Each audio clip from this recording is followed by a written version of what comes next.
Start with you. State Department says we have to do the job right. The Defense Department says we're still deciding what our involvement will look like, but the United States will be involved in Mali. What are you hearing tonight as far as U.S. intervention? Yeah, and our sources are telling us that they are narrowing down the options. Piloted planes to gather some intelligence is one option. So are drones, although one official told me those are in very high demand with things going on in Yemen and Afghanistan, Libya, and other areas around the world.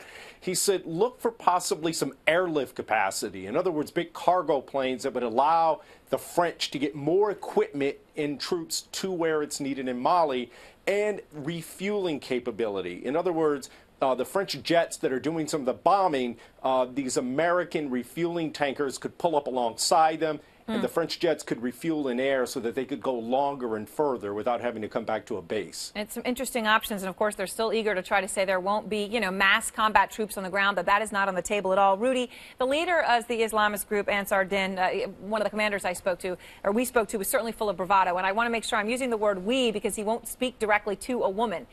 So I wasn't able to ask those questions directly to him, but we asked him whether he was concerned about U.S. involvement, and the words he used were excited and welcomed, essentially bring it on. Obviously, there's a lot of bravado in all of that commentary. He wouldn't answer a direct question when we said, how many fighters do you have? He didn't want to talk about that at all.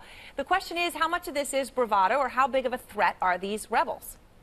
Well, the threat is very real, actually. The person that you spoke with is a guy named Omar Hamaha, with a red beard. The thing is, they're all bolstered by Al-Qaeda and Islamic Maghreb, and from the beginning, we've seen AQIM for short, how aggressive they can be in Algeria. They're responsible in 2007 for 2 truck bombs that devastated the UN building in Algiers and also the one of the justice buildings. They've had multiple suicide bombings over the years, and these are the guys that are training the militants, and so the threat is very real. The other thing is, for France, is 10% of the French population is North African in some generation or another. What we're seeing amongst the Islamists is there are some foreign fighters that have poured in, and some of them have had some experience fighting in Iraq and Afghanistan, so this is definitely a concern. And Jeff, France surprised a lot of people, although the Pentagon was clear to tell me today, look, we were given advance warning of what France was going to do, so there's no tension between the U.S. and France on this. But there's supposedly been a force getting ready to go in and deal with this, of African fighters. The UN today said it'll be ready within weeks. That's the umpteenth time, I think we've heard that there's going to be this African force going in and dealing with this within quote-unquote weeks. Why has it taken so long for anyone to get involved? Well, I think up until 2012, AQIM, I disagree with your other guest, Mr. Atallah. Up until 2012, AQIM in the Sahara was a marginalized group. It was an ineffective group. It was good at kidnap for ransom, but it wasn't a real terrorist organization.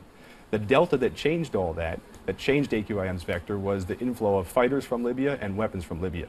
So there's been, we're caught a little bit flat-footed because of the changing implications of Libya for AQIM. Right. And subsequently, it's taken time to identify who the right forces to deploy in northern Mali would be. And what about the United States? Chris, does the Pentagon believe that African and French forces can solve the problem, and that the U.S. is going to be able to keep to its very clear intention, which is not to put combat troops on the ground? Yeah, right now, Erin, our sources here are telling us there's no plans whatsoever to put U.S. boots on the ground there, but there is concern about what the end game is going to be.